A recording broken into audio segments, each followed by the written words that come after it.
नमस्कार, मैं आलोक कुमार एक बार फिर से आप लोगों के सामने। मैं उम्मीद करता हूं कि आप बहुत अच्छे होंगे।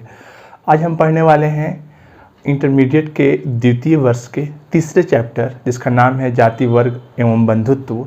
इसमें हम देखेंगे कि किस प्रकार से वर्णाश्रम के विकास होने के बाद कौन कौन सी चीज़ें होती हैं। तो इसके पहले थोड़ा हम लोग पीछे चलते हैं और हम देखते हैं कि हम लोगों ने इसके पहले भाग में क्या देखा था।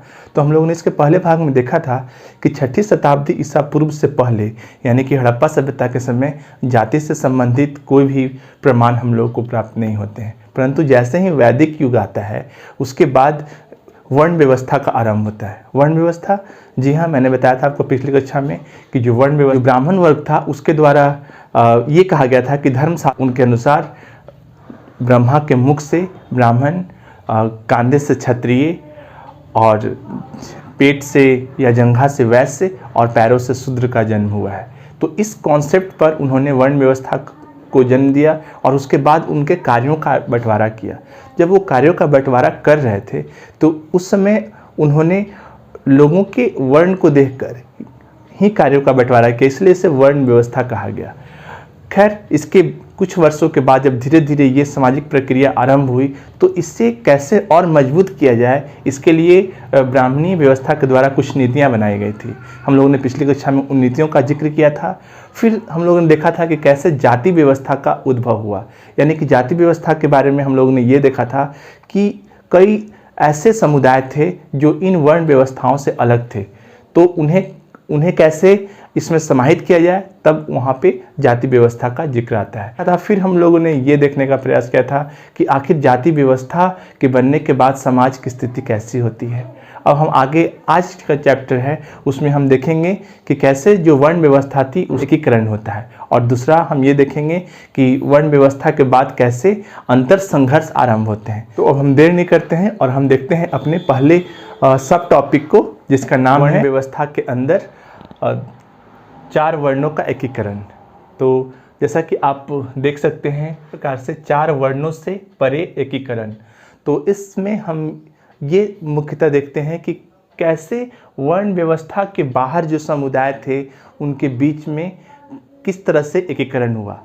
तो सबसे पहले हम इसमें ये देखते हैं कि जो ब्राह्मणीय व्यवस्था से या वर्ण व्यवस्था से जो अलग लोग थे, यानी कि जो असंस्कृत, जिनकी भाषा संस्कृत नहीं थी, उन्हें एक तरह से उस व्यवस्था से अलग किया गया, या वैसे लोग जिनकी भाषा संस्कृत नहीं थी उन्हें एक अलग नाम दिया गया, म्लेच्छ कहा गया। म्लेच्छ का अर्थ अगर हम देखें तो इसका अगर विस्तृत रूप से अर्थ देखें तो आपको ये पता चलेगा कि म्लेच्छ जो है वैसे असभ्य लोगों को कहा जाता है जो जिनकी रहन सहन, जिनकी जीवन शैली, जिसकी भाषा शैली उतनी बेहतर या अच्छी नहीं होती है। तो जैसा कि संस्कृत भाषा का प्रयोग नहीं करते थे, उनके लिए समाज में या जो वर्ण व्यवस्था थी उसमें उन्हें अच्छी नज़रों से नहीं देखा जाता था, यानी कि उन्हें हे नज़र से देखा जाता था। हे मीन्स हीनता का नज़र से देखा था कि वो इस व्यवस्था से बाहर के लोग हैं। तो प्रायः ऐसे लोग होते कौन थे? तो ऐसे जो जंगलों में निवास करने वाले लोग होते थे, निषाद, या अगर हम कहें कि जनजातीय लोग होते हैं, उनके बारे में ये कहीं ना कहीं इस चीज़ को इंगित करता है। तो जैसे हम लोगों ने एकलव्य के बारे में पढ़ा था, क्योंकि वो जो वहाँ की जो वर्ण व्यवस्था थी उससे अलग वो थे और वो जंगलों में रहते थे, तो दैत्यों में भी इनके साथ दोहरा व्यवहार अपनाया जाता है और इन्हें एक दूसरे श्रेणी से या दूसरे नज़रों से देखा जाता है। तो कहीं ना कहीं ये जो बाहरी, अब समझ सकते हैं कि जो वर्ण व्यवस्था थी, उस वर्ण व्यवस्था के बाहर की जो एक नई दुनिया थी उसका इनके साथ तुलना किया जा रहा था, यानी कि उसको ऐसी नज़र से देखा जा रहा था कि वो लोग असभ्य हैं, वो लोग बर्बर हैं, वो लोग जो है इस समाज में रहने के योग्य नहीं है। तो इस तरह की जो है पृष्ठभूमि या चीज़ें अपनाने की या करने की कोशिश की जा रही। पशुपालक थे जो गायों को चराते थे, एक जगह से दूसरी जगह जाते थे, वैसे लोगों के लिए भी यहाँ पर असभ्य शब्द का प्रयोग किया गया या इन्हें बर्बर कहा गया, यानी कि इन्हें उस व्यवस्था से अलग रखने की कोशिश की गई। तो ये जो चीज़ें थी, आप अगर देखें तो अगर जो वर्ण व्यवस्था है और जो इस तरह के जो लोग हैं, वो दोनों के बीच में काफ़ी अंतर था, लेकिन दोनों में अपनी अपनी एक रूपता थी। जैसा कि हम सब टॉपिक से देख सकते हैं कि एकीकरण क्या था कि वर्णों से परे एकीकरण, यानी कि जो वर्ण थे, 4 वर्ण थे वो, और उसके बाहर के जो लोग थे उसके में क्या दोनों में समरूपता थी। महाभारत के आदि पर्व में एक जिक्र आता है हिडिंबा का। हिडिंबा एक राक्षसी महिला थी और होता ये है कि महाभारत में युधिष्ठिर और पांचों पांडव को वन में अज्ञातवास में रहने की आदेश दिया जाता है कि आप 13 वर्ष तक वन में रहेंगे। तो उस परिस्थिति में एक बार जंगल में जब ये जाते हैं तो वहाँ पर चूँकि मैंने आपको बताया कि कुछ ऐसे लोग थे जो जंगलों में निवास करते थे, तो जो लोग जंगलों में निवास करते थे या वो जंगलों में रहते थे उन्हें राक्षस, असुर, ये इस तरह के शब्दों से उन्हें संबोधित किया जाता था। एक बार जब जंगल में वो रहते हैं तो वहाँ पर एक पांचों भाई क्या करते हैं, एक जगह वो निवास कर रहे होते हैं, तभी एक जो राक्षस थे उन्हें मनुष्यों के गंध आती है, यानी खुशबू आती है। ये पता चलता है तो वो जो राक्षस था वो अपनी बहन जिसका नाम हिडिंबा था उसे भेजते हैं पता लगाने के लिए। जैसे ही वो हिडिंबा जाती है वहाँ पर तो वो भीम को देखकर मोहित हो जाती है। भीम वही जो पांचों पांडव में जो सबसे बलशाली थे, जब उनको मोहित हो जाती है तो वो अपना रूप बदल कर और वो जा कर के अपने विवाह का प्रस्ताव रखती हैं, परंतु उससे भीम क्या करते हैं, नकार देते हैं। फिर उसके बाद जो हिडिंबा के जो भाई होते हैं उनके साथ मल्ल युद्ध होता है और मल्ल युद्ध में होने के बाद भीम इसमें जीत जाते हैं। और इस प्रकार जो है भीम क्या करते हैं, जो राक्षस थे यानी हिडिंबा के जो भाई और राक्षस थे उनको उनका वध कर देते हैं। तो जब वध करने के बाद फिर से हिडिंबा को जब वो देखते हैं तो हिडिंबा कुंती माता के पास जा कर के ये निवेदन करती हैं कि मैं अपने कुल, वंश, खानदान सभी को मैं छोड़ कर या त्याग करके आपके पास आई हूँ। मुझे आपका जो द्वितीय पुत्र है भीम, उनसे मैं विवाह का निवेदन करती हूँ। इस परिस्थिति में सारे लोग अचरज में पड़ जाते हैं। काफ़ी देर के बाद युधिष्ठिर वो क्या करते हैं, वो विवाह की जो है आज्ञा दे देते हैं और उसमें एक शर्त यह भी होती है कि वो पूरे दिन में वो भीम जो है हिडिंबा के साथ रह सकते हैं, लेकिन रात्रि में उन्हें आकर के यहाँ पर पहरा देना हो, क्योंकि उनका पूर्व में यही काम था कि जब उनके भाई और उनकी जब माता जी जब रात्रि में विश्राम करते थे तो वो देख रेख या पहरा जो है वो भीम जी को करना पड़ता था।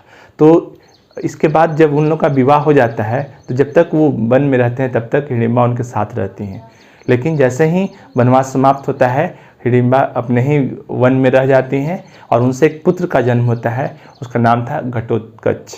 और जैसा कि आप जानते हैं कि महाभारत का जब युद्ध होता है तो उसमें घटोत्कच की भी भूमिका महत्वपूर्ण होती है।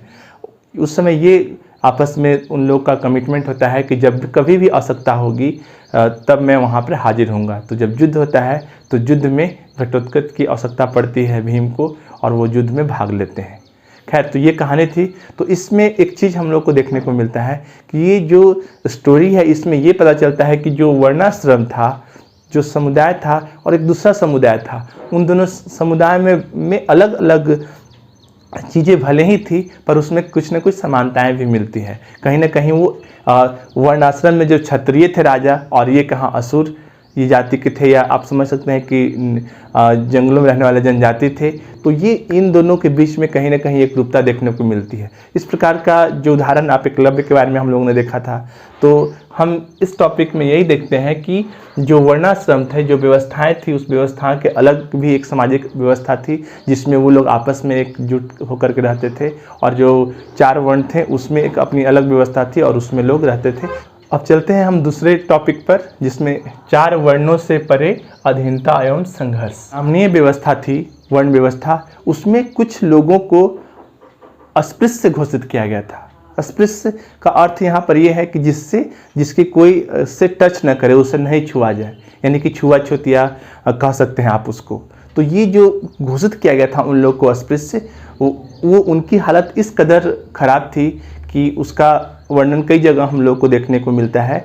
तो यहाँ पर ये था कि सबसे पहले हम जाने कि आखिर उन्हें अस्पृश्य क्यों घोषित किया गया। तो जैसे कि जो ब्राह्मण थे उनका ये मानना था कि कुछ जो काम होते हैं वो बहुत ही पवित्र होते हैं, जैसे अनुष्ठान या धार्मिक कार्य करना। उनके द्वारा ऐसे कार्य थे निर्धारित जो दूषित कार्य थे। दूषित कार्य कौन से थे? जैसे किसी व्यक्ति की अंत्येष्टि करना, यानी कि दाह संस्कार करना, और क्या था कि जो मृत पशु थे उनको कहीं पे फेंकना या उनकी जो चमड़ी थी उसका उपयोग करना। तो ये चीज़ों को वो मानते थे कि ये दूषित काम है, कहीं गंदगी है तो उसकी सफाई करना। तो ये इनको दूषित कार्यों की श्रेणी में रखते थे। और उनका ये कहना था कि हम लोग पूजा पाठ करते हैं, अनुष्ठानिक कार्य करते हैं, और जब इस तरह के कार्य करने वाले लोग इसमें शामिल होंगे तो वो कार्य भ्रष्ट हो जाएगा। इसलिए उन्हें क्या था कि वर्ण व्यवस्था से भी अलग उन्हें एक अलग कर दिया गया था और उन्हें अस्पृश्य घोषित कर दिया गया था इस चीज़ को। तो ये चीज़ें जो है देखने को मिलते हैं हम लोग को। इनकी स्थिति बहुत ही दयनीय थी। दयनीय इस कदर थी कि वो शूद्रों से भी उनकी स्थिति खराब थी। अब होता क्या था उनके साथ कि उनके साथ ये होता था कि सबसे पहले तो ये था कि उनको टच नहीं करना है, ठीक है। उनको देखने से भी लोग दूषित हो जाते हैं, इस तरह की परिकल्पना की गई थी। वैसे लोगों को इन्होंने चांडाल कहा। उनके लिए कौन सा शब्द का प्रयोग किया? चांडाल शब्द का प्रयोग किया। मनुस्मृति में इस वर्ग के लिए 36 प्रकार के कार्यों का विभाजन किया गया था कि ये जो कार्य हैं वो अस्पृश्य वर्ग के लोगों के द्वारा ही किया जाएगा। और इनकी जो सामाजिक स्थिति थी वो इतनी दयनीय थी कि इन्हें गांव के बाहर रहना पड़ता था और इन्हें रात्रि में नगर भ्रमण या कहीं पे जाने की इजाज़त नहीं थी। और इनके जो वस्त्र होते थे वो कैसे होते थे? इनके वस्त्र जो मृत व्यक्ति होते थे, जो मरे हुए व्यक्ति होते थे, उन वस्त्रों का प्रयोग के लिए इनको कहा गया था कि आप उन्हीं वस्त्रों का प्रयोग करेंगे। इतना ही नहीं, उनके लिए जो आभूषण थे वो लोहे के आभूषण का उनको प्रयोग करने के लिए कहा गया था। जब वो लोग नगरों से गुजरते थे तो उनके पीठ में क्या कहा जाए, कमर में झाड़ू वो बांध देते थे और आगे जो है एक टहरी बांधा होता था मिट्टी का, ताकि जब वो चलें तो पीछे से वो क्या हो सके, वो रास्ता साफ होता रहे। और जब वो थूके भी नहीं, अगर वो थूके तो उस टहरी का प्रयोग करें ताकि वो भूमि दूषित नहीं हो। तो इस तरह की चीज़ें जो है, हालांकि ये बाद में आरंभ हुई, लेकिन उस समय इन्हें नगरों से बाहर, गांव से बाहर रखा जाता था और उन्हें रात्रि में चलने की इजाज़त नहीं दी गई थी। इसके अतिरिक्त देखा जाए कि जब इनके परिवार या इनके परिवारजनों के किसी की मृत्यु होती थी तो उसमें अंत्येष्टि इन्हें खुद करना पड़ता था, यानी कि उनके अंतिम संस्कार में कोई भी लोग, बाहर के लोग शामिल नहीं होते थे, जो यह एक बहुत ही दुर्भाग्यपूर्ण था। इसके अतिरिक्त 5वीं शताब्दी में चीन के यात्री जब आते हैं भारत में तो वहाँ पे देखते हैं कि कुछ लोग जो है आने के पूर्व क्या कर रहे हैं, वो करतल कर रहे हैं, यानी कि आवाज़ कर रहे हैं। तो जब देखा जाता है तो ये पता चलता है कि वो जो लोग आ रहे थे, उनके आने की जब सूचना मिलती है, लोगों को कानों में जाती है, तो वो क्या करते हैं, अपनी नज़रों को बदल देते हैं। ऐसा क्यों करते हैं?